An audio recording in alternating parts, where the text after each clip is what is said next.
మన పూర్ణిమ సిల్క్స్ లో కాదాంబరి కలెక్షన్స్ స్వచ్ఛమైన కంచి పట్టు చీరలు. వివరాలకు కాల్ చేయండి.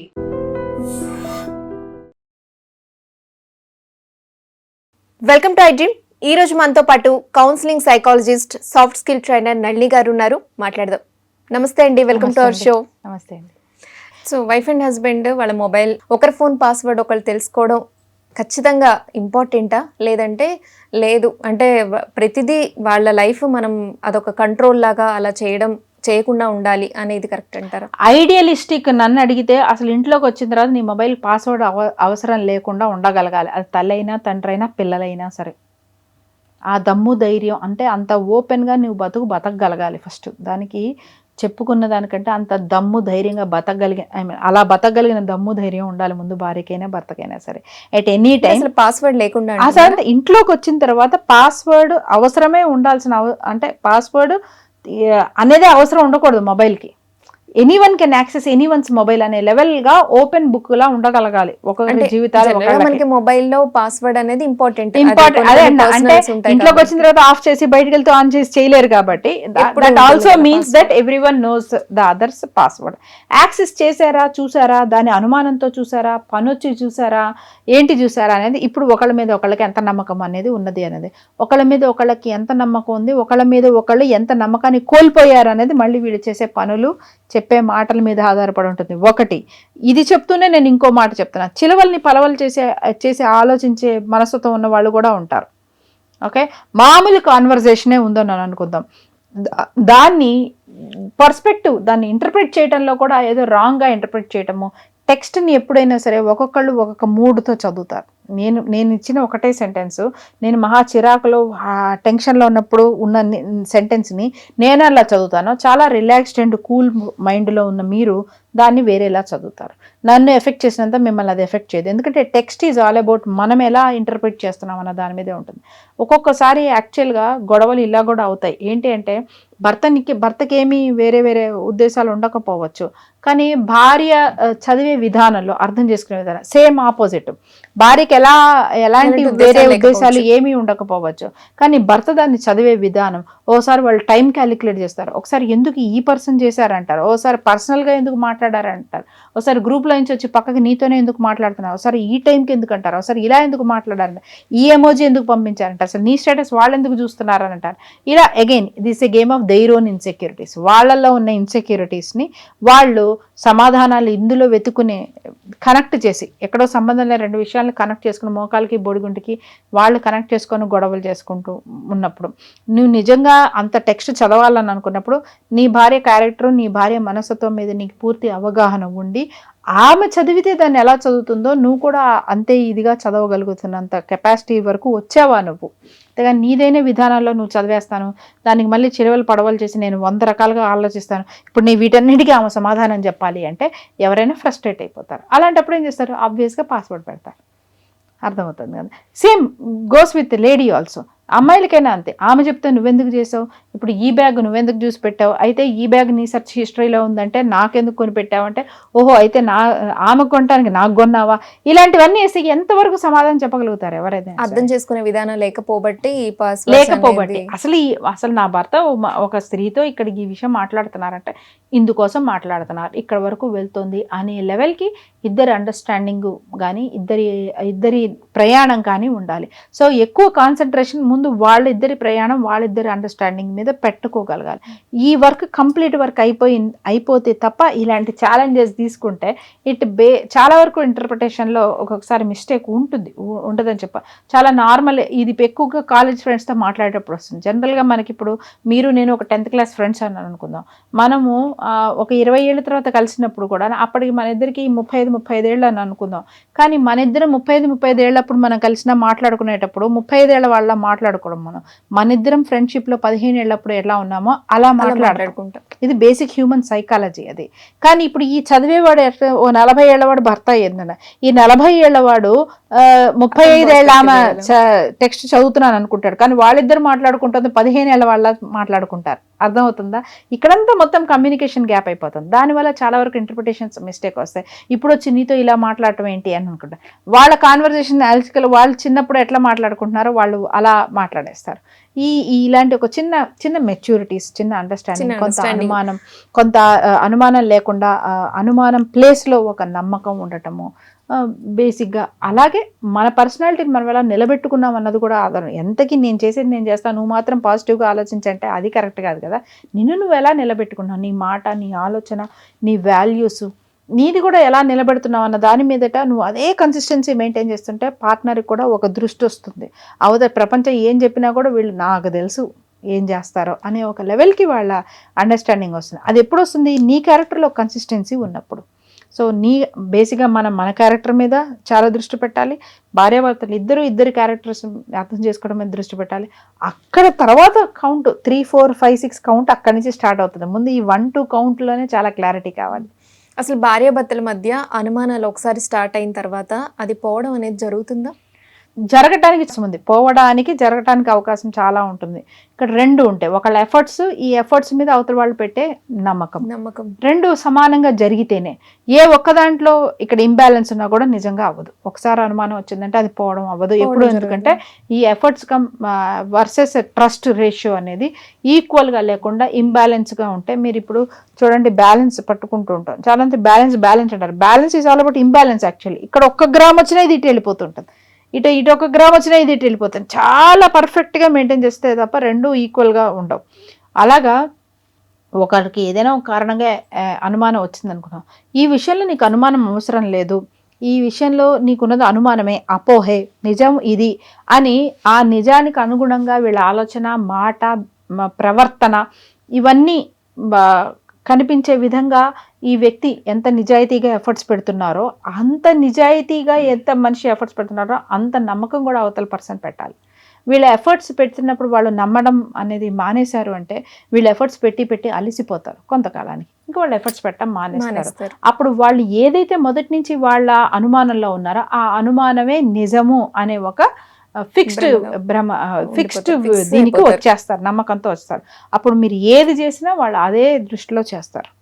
అంటే వీళ్ళు ఏది చేసినా వాళ్ళు అదే దృష్టిలో చూస్తారు. ఒకసారి బాగా అనుమానం పడిపోయిన తర్వాత ఎంత ఎఫర్ట్స్ పెట్టినంత మాత్రాన ఆ నమ్మకం వచ్చేస్తుంది పూర్తిగా. అందుకని అనుమానం వస్తోంది, లేకపోతే ఇక్కడ ఏదో తేడా కొడుతుంది, లేకపోతే ఐఎమ్ ఫీలింగ్ లైక్ దిస్, ఈ విషయంలో నాకెందుకు ఇలాంటి ఫీలింగ్ వస్తుంది అనుకునేది ఓపెన్ గా కమ్యూనికేట్ చేసుకోగలిగేంత ట్రాన్స్పరసీ రిలేషన్షిప్ లో ఉండాలి. అది పూర్తిగా పైకి అంటే పూర్తిగా అది వెళ్ళిపోయేదాకా తీసుకెళ్ళకుండా అనుమానం వచ్చిన స్టార్టింగ్ స్టేజ్ చాలా చిన్న విషయాలని, ఏదో ఒక విషయం, ఒకటి వస్తువు కొనుక్కుందాం అని అనుకుందాం ఇంట్లోనూ. సో ఒక వస్తువు కొనుక్కుందాం అనుకున్నాం, భార్యాభర్తల మధ్యలో ఒకలాంటి డిస్కషన్ జరిగింది. ఈ హస్బెండ్ వాళ్ళ అమ్మా నాన్నలతోనే చేసినప్పుడు వాళ్ళు ఇంకొక పర్స్పెక్టివ్ ఏదో ఇచ్చారు. అప్పుడు ఇక్కడ తీసుకున్న డెసిషన్ అటుకు వెళ్ళిన తర్వాత మారిపోయింది. ఆ మారిపోయినప్పుడు ఆ డెసిషన్ మారిపోయినట్లుగా డైరెక్ట్గా ఆయన యాక్షన్, మళ్ళీ భార్యతో ఆ విషయం డిస్కస్ చేయకుండా డైరెక్ట్గా యాక్షన్ చేసేసి, ఆమె ఇదేంటి మనం ఇలా అనుకున్నాను, నువ్వు అలా ఎందుకు చేసావు అంటే, అప్పుడు అమ్మా నాన్న ఇలా అన్నారు అంటే, అప్పుడు ఈమెకు ఒక కాన్స్టెంట్ ఇన్సెక్యూరిటీ అనే ఒక ఫీలింగ్ ఉంటుంది. అదే అనుమానంగా మారుతుంది. నేనేం చెప్పినా ఇప్పుడు నేను చెప్పినట్టు చేస్తాడా, వాళ్ళ అమ్మా నాన్న చెప్పినట్టు చేస్తాడా అనేది ఎప్పుడు ఒక టెస్టింగ్ పీరియడ్ పెట్టుకుంటుంటుంది. 2 సార్లు 3 సార్లు ఇది రిపీట్ అయింది అనుకోండి, ఆమెకి ఇప్పుడు ఒక రూఢి వచ్చేస్తుంది. మా ఆయన ఏదైనా నేను చెప్పినట్టు వినడు, వాళ్ళ అమ్మ నాన్న చెప్పినట్టే చేస్తాడు అంటే, ఒక చేస్తాడా లేదా అనే ఒక అనుమానం, చేస్తాడు అనే ఒక నిర్ణయానికి వచ్చేస్తుంది. రైట్. అదే ఈ మధ్యలో చేయాల్సిన విషయం ఏంటి, ఇప్పుడు అక్కడికి వెళ్ళిన తర్వాత అమ్మా నాన్నలు ఇంకో పర్స్పెక్టివ్ ఇచ్చారు, అప్పుడు come back to your wife. అల్టిమేట్గా మీరిద్దరూ డిసైడ్ కావాలి కాబట్టి come back to your wife. వాళ్ళు ఇచ్చిన పర్స్పెక్టివ్ మీకు ఎంత సూటబుల్ కాదు, మీ ఇద్దరు డిస్కస్ చేసుకొని దాన్ని బట్టి ప్రీవియస్ డెసిషన్ మీదే ఉంటారా లేదా కొత్త డెసిషన్ మీదే ఉంటారా, ఇద్దరు ఒక మాట మీదకి వచ్చి అప్పుడు యాక్షన్ పాయింట్ తీసుకున్నప్పుడు ప్రపంచంలో ఎవడని చెప్పినా మళ్ళీ మా ఆయన ఖచ్చితంగా నాతో డిస్కస్ చేసి ఒక పని చేస్తాడనే ఒక నమ్మకం ఒకసారి ఆమెకు వచ్చినప్పుడు మీరు ఎవరితో అయినా మాట్లాడండి, ఆమె she will be very happy, trust and సేఫ్గా తన స్థానంలో తనుకుంటుంది. అండ్ చాలా మంది కన్ఫ్యూజ్ అవుతుంటారు అనుమానానికి, పొసెసివ్నెస్కి జెలస్ కి ఈ డిఫరెన్స్ తెలియకుండా బిహేవ్ చేస్తూ అవును, ఉంటారు. అవును. అసలు అనుమానం ఏంటి, పొసెసివ్నెస్ ఏంటి? అంటే కొంతమంది అనుమానం ఉన్న చోటే ప్రేమ ఉంటుంది అంటారు, మళ్ళీ ఆ అనుమానాన్ని పొసెసివ్నెస్ ని కలిపేస్తారు. అసలు దీనికి డిఫరెన్స్ ఏంటో చెప్తారు? ఇది చాలా పెద్ద కాన్సెప్ట్ అండి, యాక్చువల్ చాలా డీప్ కాన్సెప్ట్. త్వరగా చెప్పాలి అంటే క్లుప్తంగా చెప్పే ప్రయత్నం చేస్తాను. పొసెసివ్నెస్ ఒక చాలా బేసిక్ స్థాయి వరకు ఒక అందం. ఇప్పుడు పిల్లలు ఉన్నారు అనుకోండి, అప్పుడే పుట్టిన పిల్లలు, అప్పుడప్పుడు ఇంకా అమ్మ నాన్న ఎవరో గుర్తిస్తుంటారు. ఓసారి గుర్తు చేసిన వెంటనే అమ్మ ఇంకొకరిని ఎత్తుకుని వెంటనే వాడు ఏడ్చేస్తాడు. ఎంత పొసెసివ్ గా ఉంటారు. అది ముద్దుగానే ఉంటుంది, క్యూట్ గానే ఉంటుంది కదా. అలాగా నా భార్య అని అనుకున్న తర్వాత ఆ భార్య ఒక రీజియన్ లోకో, ఒక mental are physical are emotional space loco ఇంకో పర్సన్ వచ్చేస్తున్నారంటే ఒక భర్తకు ఒక క్యూట్ పొసెసివ్నెస్ ఉంటుంది. ఆ లేడీకి కూడా ఒక క్యూట్ పొసెసివ్నెస్ ఉండాలి. అక్కడ వరకు అది cuteness and that ads beauty to the relationship. కానీ అల్టిమేట్లీ గుర్తుపెట్టుకోవాల్సింది ఏంటంటే ఇద్దరు రెండు ఇండివిజువల్ గ్రోనప్స్. ఎవరి జీవితం, ఎవరి పరిస్థితి, ఎవరి ఆలోచన, ఎవరి బంధాలు, ఎవరి బాధ్యతలు, వాళ్ళ జీవితంలో నువ్వు రాక ముందు కూడా వాళ్ళకున్న బంధాలు, వాళ్ళ బాధ్యతలు, వీళ్ళు వాళ్ళకి ఇచ్చుకున్న ప్రామిసెస్ ఇవన్నీ ఉంటాయి. అంటే నేను సిబ్లింగ్స్, పేరెంట్స్కి సంబంధించి చెప్తున్నాను. లేదు ఫ్రెండ్స్ ఉన్నారు, ఫ్రెండ్స్ పాత్ర ఉంటుంది. వీళ్ళు వాళ్ళ జీవితంలోకి రాక ముందు నుంచి కూడా వాళ్ళ పాత్ర, వాళ్ళకు ప్రాముఖ్యత వాళ్ళదైనా ఒకటి ఉంటుంది. When you're accepting the person, ఈ పర్సన్ నీకు హస్బెండ్ మాత్రమే కాదు, వాళ్ళ అక్క చెల్లెళ్ళకి తమ్ముడు, అన్నయ్య అవ్వచ్చు, అమ్మా నాన్నలకి కొడుకు అవుతారు, ఫ్రెండ్స్కి స్నేహితులు అవుతారు. ఇలా ఎన్నో పాత్రలు ఉన్నాయి. ఆ పాత్రలకు తగినట్లుగా వాళ్ళ కొన్ని బాధ్యతలు ఉంటాయి. ఆ బాధ్యతలో, పనుల్లోనూ అసలు నీది ఏ పాత్ర ఉండకపోయినంత మాత్రాన, నీకు సిగ్నిఫికెన్స్ లేదన్నంత మాత్రాన వాళ్ళు ఆ పనులు చేయకూడదు అని అనుకోవటం తప్పు. చాలా ఈ మధ్య ఉన్న చాలా కేసెస్లో ఈ పొజిటివ్నెస్ ఇష్యూసే వస్తున్నాయి. ఒక్కసారి ఇంకా వాళ్ళు భార్య అయిపోయినంత వెంటనే అన్నీ ఇట్లా చిటికేసినట్టు మారిపోవాలి. ఇంకా వాళ్ళకు సంబంధించింది కాకుండా ఆ హస్బెండ్కో, ఆ వైఫ్కో ఇంకా అసలు మరొక ప్రపంచమే ఉండకూడదు అన్నట్టు ఎక్స్పెక్ట్ చేస్తారు. అది ఎంత విచిత్రమైన, ఎంత రాంగ్. అది చాలా చాలా రాంగ్. అది ఎందుకంటే నువ్వు ఇప్పుడు 25 ఏళ్లకో, 22 ఏళ్లకో, 23 ఏళ్లకో, లేకపోతే ఈ రోజులో అయితే మరి 28 ఏళ్ళు, 30 ఏళ్ళకి ఒకళ్ళ జీవితంలోకి ఇంకొకళ్ళు వస్తారు. ఈ 30 ఏళ్ళు వాళ్ళు చచ్చిపోయారా? మాక గుండె రాయో కాదు కదా, మనిషే కదా. ఎన్నో ఉండుంటాయి కదా వాళ్ళ జర్నీ, వాళ్ళ ఐడియాస్, వాళ్ళ డ్రీమ్స్, వాళ్ళ ప్రామిసెస్, వాళ్ళ రెస్పాన్సిబిలిటీస్ ఎన్నో ఉంటాయి కదా. అందులో నీతో కలుపుకొని చేసేవి కొన్ని ఉంటాయి, నీతో సంబంధం లేకుండా కూడా వాళ్ళకి చేసుకునేవి కొన్ని ఉంటాయి. అలాంటి వాటిలో నాకు పాత్ర లేదు కాబట్టి, నాకు సిగ్నిఫికెన్స్ లేదు కాబట్టి నువ్వు అది చేయకూడదు అని అంటే అది అసలు అర్థం లేని విషయం. అది భార్యాభర్తలు ఇద్దరు గమనించుకోవాలి. అలా అమ్మాయి కూడా ఈ రోజులో అందరు అమ్మాయిలు చదువుకుంటున్నారు. వాళ్ళ అమ్మ నాన్నని ఫలానా చోటకి తీసుకెళ్ళాలి, ఫలానాది కొని పెట్టాలి, ఫలానాది మా అమ్మ నాన్నలకు చేయాలి, ఫలానాది నేను రేపొద్దున సంపాదించుకున్న రోజున నా రూపాయితో నేను ఇది చేసుకోవాలి అని అమ్మాయికి కూడా కొన్ని డ్రీమ్స్ అండ్ గోల్స్ ఉంటాయి. ప్రతిదీ నీ రాజభవన్ స్టాంపు పడితే తప్ప అమ్మాయి చేయకూడదు అన్నాను అనుకుంటే అది కరెక్ట్ కాదు. అలాగే అబ్బాయికి సంబంధించి కూడా ఇప్పుడు నేను రాకుండా, నువ్వు నాతో రాకుండా వాళ్ళతో ఎందుకు వెళ్తున్నావు, నాతో టైం స్పెండ్ చేయాల్సినప్పుడు నువ్వు వాళ్ళతో ఎందుకు ఉంటున్నావు, వాళ్ళ దగ్గరికి ఎందుకు వెళ్తున్నావు, అది నేను ఎక్కర్లేదు కానీ నువ్వు చేసుకుంటావా, ఇలా అమ్మాయిలు కూడా అలా పెట్టకూడదు. వాళ్ళ ప్రపంచంలో కూడా వాళ్ళని ఎదగనివ్వాలి, వాళ్ళ ప్రపంచంలో వాళ్ళకున్న బాధ్యతలు. పొసెసివ్ వరకు మాత్రం క్యూట్ గా ఉంటుంది, ఇవన్నీ పెరిగిపోయినప్పుడు మాత్రం రకరకాల అనుమానాలు. ఇవి పొజిటివ్నెస్ నుంచి కాదు, ఇది ఏంటంటే ఒక హఠం మాట. అంటే నాకు తెలియని, నేను లేని ప్రపంచం నీకు ఇంకోటి ఉండకూడదు అనే ఒక మొండితనం, అది ఓవర్ పవరింగ్ నుంచి వస్తుంది. We should never over power our self in any one's life.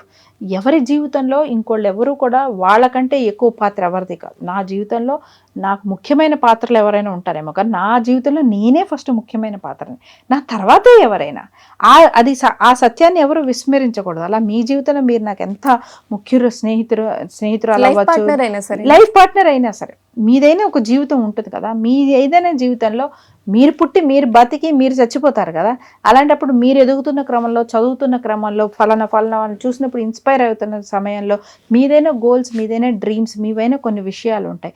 నేను ఇంకొక పర్సన్ ఎంత పార్ట్నర్ అయినంత మాత్రాన మీ జీవితాన్ని మొత్తాన్ని ఓవర్ పవర్ చేయకూడదు. అసలు మనం మరొకరి జీవితంలో అంత ఓవర్ పవరింగ్ క్యారెక్టర్గా మనం ఉన్నాము అనేది కూడా కరెక్ట్ ఊహ కాదు, అసలు సరైన ఊహ కాదు. వాళ్ళ జీవితంలో వాళ్ళే హీరో అవ్వాలి, వాళ్ళనే ఎదగనివ్వాలి, వాళ్ళే షైన్ అవ్వాలి. మన జీవితంలో మనం షైన్ అవ్వాలి. You live and let live others. వాళ్ళ జీవితంలోనూ నువ్వే షైన్ అయ్యి, నీ జీవితంలోనూ నువ్వే షైన్ అయ్యి ఇక వాళ్ళు ఎప్పుడు ఉంటారు. So individually everybody should shine, grow and వాళ్ళ ఐడియల్ సిచ్యువేషన్కి వెళ్ళగలిగే స్థాయికి మన సహకారం మాత్రమే తప్ప వాళ్ళ బతుకు నువ్వు బతకలేవు, వాళ్ళ బతుకు ఎలా ఉండాలో నువ్వు శాసించలేవు, శాసించడం తప్పు, అది అమ్మాయి అయినా సరే అబ్బాయి అయినా సరే. ఆ స్థాయికి పవర్ తీసేసుకుంటారు చూసారా, అక్కడ మీకు కంట్రోలింగ్ వచ్చేస్తుంది. ఆ కంట్రోల్ కుదరినప్పుడల్లా ఫ్రస్ట్రేషన్ వస్తుంది. ఈ కంట్రోల్ నుంచి అవతల మనిషి పక్కకి వెళ్ళాలనుకున్నప్పుడల్లా మోసం చేసుకోవడం వస్తుంది. అక్కడి నుంచి అబద్ధాలు వస్తాయి, అక్కడి నుంచి మ్యానిపులేషన్ వస్తుంది, అక్కడి నుంచి వీళ్ళ మనసులు విరిగిపోతూ ఉంటాయి, మోసపోయే అన్న భావన వస్తుంది, అపనమ్మకాలు పోతాయి, దాని నుంచి ప్రేమ పోతుంది. ఎప్పుడైతే ప్రేమ పోతుందో అంతా ఒక మెకానికల్ గా జరుగుతూ ఉంటుంది తప్ప ఒకరి జీవితాన్ని ఒకరు పూర్ణత్వం చేసుకున్న భావన రాదది. సో అంతవరకు వెళ్ళనివ్వకూడదు. You should live other person also. వాళ్ళ జీవితాలు, వాళ్ళ లక్ష్యాలు, వాళ్ళకు అనుగుణంగా వాళ్ళు ఎదగటానికి మనం పార్ట్నర్గా ఎంత హెల్ప్ చేస్తాం, మనం ఎదగడానికి వాళ్ళు పార్ట్నర్గా ఎంత హెల్ప్ చేస్తారు. So coexist, co live and grow together and develop together to become a great and bigger things then what you can actually achieve. ఇద్దరు సపోర్ట్తో ఇంతే ఇండివిజువల్గా ఇంతే ఎదగలిగిన వాళ్ళు ఇద్దరు సపోర్ట్ చేతిలో ఇంకా ఎంతో ఎదగలిగినలాగా ఉండాలి తప్ప ఒకళ్ళ మీద ఒకళ్ళు పాదాలు వేసుకుంటూ వెళ్ళిపోతే ఇద్దరు డెస్ట్రాయ్ అయిపోతారు. అలాగే భార్యాభర్తల మధ్య అయినా సరే, లవర్స్ అయినా సరే, రోజు ప్రేమ చూపించుకోకుండా ఎప్పుడో ఒక రోజు వాళ్ళ యానివర్సరీ రోజో లేదా బర్త్డే రోజో అప్పుడు సర్ప్రైజ్లు ఇచ్చుకోవడము, గిఫ్ట్స్ ఇచ్చుకోవడము, అలా చేస్తూ రోజు ప్రేమ చూపించుకోకుండా ఉండడం, ఇది వాళ్ళకి ఎక్కువ ఆనందాన్ని ఇస్తుందా లేదా సర్ప్రైజెస్ కోరుకుంటుంటారా? అంటే సాటిస్ఫాక్షన్ అనేది ఉండదు కదా ఎవరికైనా సరే, అమ్మాయిలకైనా సరే అబ్బాయిలకైనా సరే. అంటే ఇలా ప్రేమ చూపించేటప్పుడు మాకు ఇదేదో అది ఇవ్వట్లేదు ఇది ఇవ్వట్లేదు అని ఫీల్ అవుతూ ఉంటారు. సో ఎలా ఉండాలి? సో ఇది కూడా ముఖ్యమైన విషయం ఏంటంటే, irrespective of what world and others define your relationship, భార్యాభర్తలు ఇద్దరు వాళ్ళదైన ఒక లవ్ లాంగ్వేజ్ ఎక్స్ప్లోర్ చేయాలి. ఇండివిజువల్గా కూడా ప్రతి మనిషికి ఒక లవ్ లాంగ్వేజ్ ఉంటుంది. నాకు ఒకరి పట్ల ప్రేమ అనేది కలిగితే ఆ ప్రేమ నేను ఎలా వ్యక్తపరుస్తున్నాను, అవతల మనిషికి కూడా అలా ఉంటే ఒక లవ్ లాంగ్వేజ్ ఉంటుంది. కొంతమంది చాలా మెకానికల్గా పెరిగారు, వాళ్ళకి అసలు ఆ లవ్ ఎక్స్ప్రెస్ చేయడం, లవ్ లాంగ్వేజ్ ఎక్స్ప్రెస్ చేయడం కూడా లేదు అని అనుకున్నప్పుడు then you create that kind of love in your relationship that they get a point that they express it. అంటే ఆ ఎక్స్ప్రెషన్ అనేది వాళ్ళ ఒక behaviour. Basically expression is a behavioural thing. Express చేయటం అనేది ఒక communication, verbal and non verbal communication. I love you అని చెప్పేస్తే అది verbal communication, I love you అని చెప్పకుండానే లవ్ని ఎక్స్ప్రెస్ చేస్తే అది non verbal communication. Basically communication is a skill అంటే ఒక బిహేవియర్తో వచ్చేది అది. సో దాన్ని తేవచ్చు, అది నర్చర్ చేసుకోవచ్చు. ఎవడు పుట్టుకతోనే అలా ఉండరు, అందరూ తర్వాత ఎక్కడో మధ్యలోనో మరొకటి, కొంతమంది సినిమాల నుంచి చేసుకుంటారు, కొంతమంది ఫ్రెండ్స్ నుంచి చూస్తారు, ఇంకొకళ్ళు అంతే తప్ప ఎవరైనా నేర్చుకోదగిన విషయమే. నాకు అలవాట్లేదు, మా ఇళ్లలో ఇలాంటివన్నీ లేవు అంటే అదేమి వచ్చే నోములు అలాంటివి కాదు, మీ ఇంట్లో అలవాటు ఉంటేనే మీరు చేయడానికి. It's an individual thing. So love language అనేది ఖచ్చితంగా ఎవరికి వాళ్ళు, అవును ఇంటికి నేను ప్రేమ వస్తే ఎలా ఎక్స్ప్రెస్ చేస్తాను, నా కోపాన్ని నేను ఎలా ఎక్స్ప్రెస్ చేస్తాను, నాకు ఒక విషయం ఇష్టం లేకపోతే నా డిసప్పాయింట్ని ఎలా ఎక్స్ప్రెస్ చేస్తానని ఒక సెల్ఫ్ అవేర్నెస్, స్వీయ అవగాహన ప్రతి వ్యక్తికి ఉండాలి, అది ఆడైనా మగైనా. తర్వాత రిలేషన్షిప్లోకి వచ్చిన తర్వాత ఒకరి పట్ల ఉన్న ఒకరి వాళ్ళ లవ్ని వాళ్ళు ఎలా ఎక్స్ప్రెస్ చేసుకుంటున్నారనే ఒక లవ్ లాంగ్వేజ్ని ఇద్దరూ కలిసి ఎక్స్ప్లోర్ చేసుకోవాలి. ఇది వేరే వాళ్ళతో సంబంధం లేదు. ప్రాబ్లం ఏమవుతుందంటే సోషల్ మీడియా మీకు దానికి ఒక 100 డెఫినేషన్లు ఇస్తుంది. ఇలా తెస్తే లవ్, అలా చేస్తే లవ్, ఇలా అడిగితే లవ్, అలా అడగకపోతే అది లవ్ కాదు, ఇలా అడిగితే నార్సిస్టు, అలా అడిగితే సాడిస్టు, ఇవన్నీ ఏవేవో సోషల్ మీడియా ఇచ్చేటప్పటికి ఈ మనదైన ఒక ఎక్స్ప్లోర్ చేసుకునే పద్ధతి లేకుండా అవన్నీ చెక్ లిస్టులుగా తీసుకున్నారు. అదన్నీ అసలు ఇగ్నోర్ చేసేయాలి కంప్లీట్గా. మీకు వచ్చిన పర్సన్ వారి కమ్యూనికేషన్, వారి పద్ధతి బట్టి మీదైనా ఒక లవ్ లాంగ్వేజ్. అది ఒక్కొక్కసారి హగ్స్ కావచ్చు, ఒక్కొక్కసారి కిసెస్ కావచ్చు, ఒకసారి వర్బల్ కావచ్చు, ఒక్కొక్కసారి ఒకరితో ఒకరు ఉండటం కావచ్చు. It may be some times only holding hand అవ్వచ్చు, ఒకసారి కలిసి కూర్చొని ఒక కాఫీయో టీయో తాగొచ్చు, ఒక్కొక్కసారి జస్ట్ నిద్ర లేస్తూ ఫస్ట్ ఆ మనిషి మొహం చూడాలని అనుకోవటం కావచ్చు. ఇవన్నీ లవ్ లాంగ్వేజ్, లవ్ లాంగ్వేజ్ అంతే కదా. మనకి తెలియదు, చాలా సార్లు మనం అనుకుంటూ ఉంటాం వీళ్ళు ఏం మాట్లాడుకున్నారు, వీళ్ళు ఒక లవ్ లెటర్ ఇచ్చుకోలేదు, ఓ రోజు ఐ లవ్ యూ కూడా చెప్పుకోలేదని మన ముందు జనరేషన్లో వాళ్ళు అనుకుంటాం. మీరు గమనించండి, కానీ వాళ్ళలో ఒక్కళ్ళు జ్వరం వచ్చి మంచం మీద పడుకున్నారంటే రెండో వాళ్ళకి అసలు కాలుగాలిని పిల్లల్లా తిరుగుతూనే ఉంటారు. వాళ్ళకి అసలు తోచదు, ఒక్క మాట తోచదు. ఎందుకంటే ఆ భార్య మంచం మీద పడుకుందంటే ఇంక భర్తకు అసలు ప్రాణం వెలవెల్లాడిపోతూ ఉంటుంది అన్నమాట. ఆమె అలా తిరుగుతూ ఉండాలి, అంతే మొత్తం కామ్ అయిపోయినట్టు. అంటే వాళ్ళు లేకుండా ఒక రోజుని వీళ్ళు డిఫైన్ చేసుకోలేరు, ఊహించుకోలేరు. అందుకే ఆమెను ఎక్కడికి వెళ్ళనివ్వరు. మీ అమ్మకు కుదరదు, మీ అమ్మకి ఆరోగ్యం బాగుండదు అని ఆవిడ మీద చెప్తారు. కానీ ప్రాబ్లం ఆవిడ మీద కాదు, ఆవిడ లేకుండా ఆయన ఉండలేడు మాట. ఇప్పుడు జనరేషన్ లోనే ఉండగలుగుతున్నారు కానీ అప్పటి వాళ్ళు అసలు ఉండేవాళ్ళు కాదు. అందుకే వాళ్ళు ఎంతైనా సరే ఎంత ఎంత కాపురమైనా సరే ఇద్దరు కలిసి అలానే చేసుకుంటూ వర్బల్ గా కూడా ఏం చెప్పాల్సిన అవసరం లేదు. అక్కడ మనిషి నిద్ర లేచారు, మంచం కుయ్యమంది అంటే ఇక్కడికి ఇవిడికి అర్థమైపోయేది కాఫీ కలపాలని. అసలే కమ్యూనికేషన్ అంత అద్భుతంగా కూడా ఉంటూ జరిగాయి. సో నేనే అది కూడా ఒక love language. Silence is also love language. Just holding hand is also language. One eyesight is also language. కాకపోతే ఇది నీ లవ్ లాంగ్వేజ్ అని మీ పార్ట్నర్కి అర్థమై చావాలి. నేనేదో నా లవ్ లాంగ్వేజ్ నేను చేయలేదా, నేను చెప్పలేదా, నేను చూసా కదా, నేను అప్పుడు పట్టుకొచ్చా కదా, నేను దింపా కదా అంటే ఈ దింపడము, తీసుకురావడము, చూసుకోవడము నా లవ్ లాంగ్వేజ్ అనే విషయం ఆ పార్ట్నర్కి అర్థం కాదు. So that is what we say in communication is not what you tell, communication is what others understand. So నీ భార్యకి అది కన్వే అవుతుందా లేదా, చాలు. నీ భార్య కన్వే అయిందంటే చాలు. ప్రపంచంలో ఎవడ మీరు వ్యాలంటైన్స్ డే చేసుకున్నారా, మీరేం చేసుకున్నారా ఎవడు అడిగినా మీరు సమాధానం చెప్పకపోయినా మీకు బాధ లేదు. ఇప్పుడు అదొక గోల్ అయిపోయింది. ఇన్స్టా పోస్టులు పెట్టాలి, ఫోటో పెట్టాలి, దానికి స్టే రాయాలి, దానికి పెద్ద ఒక లేఖ రాయాలి, మళ్ళీ అది మళ్ళీ వీళ్ళకి ఆ లాంగ్వేజ్ లేకపోతే అది మళ్ళీ చాట్ జీపీటీని అడుగుతారు. సో అది కూడా పోస్ట్ చేసుకునే వాళ్ళు కూడా నిజంగా ఆ రోజున అంతే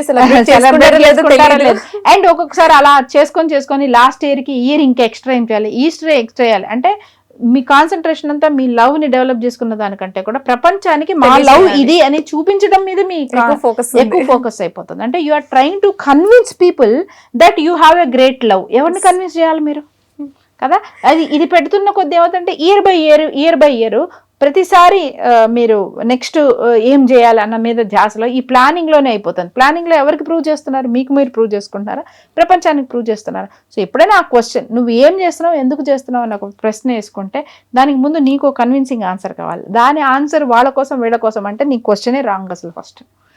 అది వీళ్ళిద్దరూ చేసుకొని వాళ్ళిద్దరూ నిజంగా ప్రేమ ఉన్న వాళ్ళైతే అసలు ప్రపంచాన్ని చూపించుకునేది మెల్లమెల్లగా గ్రాడ్యువల్గా తగ్గిపోతూ ఉంటుంది. తగ్గిపోయి they will be more comfortable in their own spaces. అంటే ఈ లార్జర్ గ్రూప్ నుంచి స్లోగా వాళ్ళు లోపలికి వచ్చేస్తూ ఉంటారు అన్నమాట. ఇది మీద ఎక్కువ నమ్మకం లేని వాళ్ళు ఇక్కడి నుంచి ఇక్కడికి బయటికి వెళ్తూ ఉంటారు. నాకింత ఉంది, మాకింత ప్రేమ ఉంది, మే ఇద్దరం ఇంత ఉన్నాం అని చెప్పి ఏవో హడావిడి చేస్తూ ఉంటారు. హడావిడి చేయటం కూడా అవతల వాళ్ళకి ఇష్టమైన విషయం. Then give surprises, do go. ఒక్కొక్కసారి ఇద్దరికి అలా ఉంటుంది. ఇద్దరికి ఏంటంటే బాహాటంగా చెప్పుకోవడమే లోనే వాళ్ళ ఆనందం ఉంటుంది. కొంతమంది అలా ఉంటారు. ఇప్పుడు వాళ్ళ ఫ్రెండ్ అనుకో, నా ఫ్రెండ్ అని 10 మందికి చెప్పుకుంటుంటారు. వాళ్ళ పద్ధతి అది. అలా ఉన్న వాళ్ళు పార్ట్నర్ కి సంబంధించి కూడా నా పార్ట్నర్ అని చెప్పుకోవడం ఇష్టపడతారు.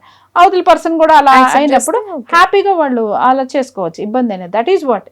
నీవు ప్రపంచానికి అర్థమయ్యే లోపల ముందు మీ ఇద్దరికి అర్థం కావాలి. ఇది ఆమె లవ్ లాంగ్వేజ్, ఇది లాంగ్వేజ్ అని అర్థం కావాలి. దాని మీద దృష్టి పెట్టాలి, కొంచెం టైం పెట్టుకోవాలి. కేవలం సర్ప్రైజులు ఇవ్వాలి, స్పెషల్గా చేయాలి, వీడియో అప్లోడ్ చేయాలి, రీల్ అప్లోడ్ చేయాలి, స్టేటస్లో పెట్టాలి అనే తాపత్రయం చేస్తుంటే then you are not exploring your actual love language.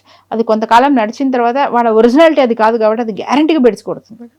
అవును, అది భార్యాభర్తల మధ్య ఉన్న అనుబంధం గురించి, అలాగే ఎవరి భావాలు ఎవరు హట్ కాకుండా అంటే బోత్ సైడ్స్ ఎలా ఉండాలి అనేది అందరి డౌట్స్ క్లారిఫై చేశారు. Thank you ma'am. Thank you. And for more videos, Please subscribe to iDream channel. Subscribe to iDream Media. Please subscribe to iDream. Please subscribe to iDream. Please subscribe iDream. And please subscribe to iDream. For more videos, subscribe to iDream. please like, share and subscribe to the channel. Congratulations, iDream. Subscribe to iDream. Subscribe to iDream. So subscribe to iDream Media. iDream ki iDream team andarki huge congratulations. Please subscribe iDream Media. Please subscribe to iDream. Subscribe iDream. Please subscribe to iDream. iDream అంటే నా కళల channel subscribe చేసుకున్న నోరు తిరుగుతలేదు, మీరైతే గంట గుర్తు కొట్టండి. For more such videos, please subscribe to iDream. Subscribe to iDream. Please subscribe to iDream. Please subscribe iDream Media. Please do subscribe to iDream. Please subscribe to iDream Media. For best entertainment and information, please subscribe iDream. And don't forget to subscribe to iDream.